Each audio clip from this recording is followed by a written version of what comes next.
So how does a fragile ceasefire shattering in the Middle East suddenly cause the price of shipping gas halfway around the world to just skyrocket? How can one regional flashpoint send such massive shockwaves across the entire globe? Okay, let's get into it. And look, that is not an exaggeration. That's a stark warning coming directly from the International Energy Agency. They're basically saying that what we're facing right now is more severe than the oil shocks of the 1970s and the crisis sparked by the war in Ukraine, combined. So, how on earth did we get here? What is going on that could cause something of this magnitude? Well, it all starts with a peace that simply didn't last. A 10-day ceasefire, just a brief moment of calm, was completely broken, and that's what reignited a conflict that has consequences for every single one of us. And the breakdown happened fast. I mean, really fast. On April 21st, after just a couple of days of quiet, Hezbollah launched this coordinated drone and rocket attack into northern Israel. Now, they claimed it was a response to Israeli violations, but within hours, Israel retaliated, took out the launch site, and called the attack a serious violation. And just like that, any brief hope for de-escalation, it just vanished. But here's the thing you've got to understand. This isn't just about Hezbollah and Israel. That's more like a symptom, a proxy battle in a much, much larger conflict. The real engine driving all of this instability is the long-running, high-stakes shadow war between the United States and Iran. And this is where you can really see the chess game being played out. On one side, you have the US extending a ceasefire, yeah, but at the same time, they're slapping new sanctions on Iran's drone and missile programs.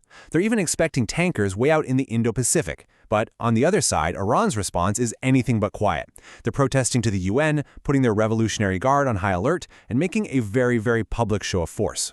And that show of force is perfectly symbolized by this thing, the Khorramshahr-4. I mean, you don't just parade an advanced ballistic missile like this through your capital for no reason. This is Iran sending an unmistakable message. We're talking a range of 2,000 kilometers with the huge warhead. It's a clear signal of their power while any peace talks are completely stalled out. And this is where the conflict really spills over and starts to affect everyone. It's not just being fought with sanctions and missiles anymore, it's being waged right on the world's most critical shipping lanes. They're basically weaponizing the flow of global trade itself. So why does that matter so much? It all comes down to this number, 20%. 1/5 of all the oil and natural gas the entire world uses has to pass through this one narrow waterway, the Strait of Hormuz. So when that becomes a conflict zone, everybody feels it, whether it's at the gas pump or on their heating bill. And we can't forget the human cost. It's not just cargo that's stuck. The International Maritime Organization is reporting that 20,000 crew members are essentially trapped on about 2,000 ships, just caught in this geopolitical crossfire, facing incredible stress. The ripple effects from this are just staggering. Because the Middle East route is now high risk, shippers are rerouting, which has created a massive traffic jam at the Panama Canal.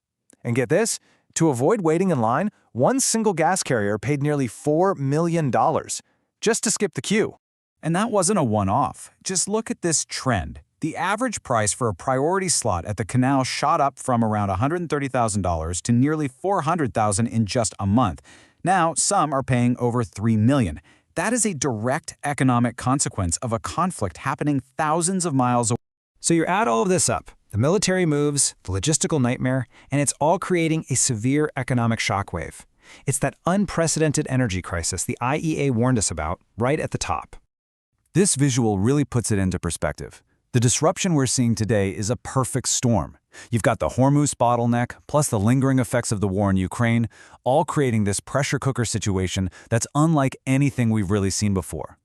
So in response, the IEA authorized this massive release of 400 million barrels from strategic oil reserves to try and stabilize things. But experts are all saying the same thing. This is a temporary fix. It's like a Band-Aid that just can't cover the wound if this disruption goes on long term. Which, of course, brings us to the biggest question of all, where do we go from here? The international community is definitely responding, but the path forward is uncertain, and it's full of risks. And the responses are pretty varied. You have the UN calling for a return to dialogue.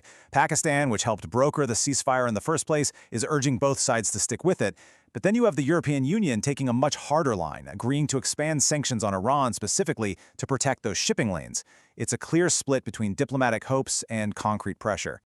So as it stands, it feels like there are basically three ways this could go. First, continued escalation, which would just make the global crisis even worse. Second, a frozen conflict where we're all stuck in this tense, high-risk stalemate. Or third, a return to diplomacy, where everyone takes a step back from the brink. The choice between these paths is going to define the next chapter, not just for the region, but for the entire global economy. The whole world is kind of holding its breath. You know, from a shattered ceasefire to a multi-million-dollar traffic jam, this whole crisis is just a stark reminder of how incredibly interconnected our world really is. Which leaves us with a final thought. In a system this fragile, can any conflict, anywhere, truly remain a local problem?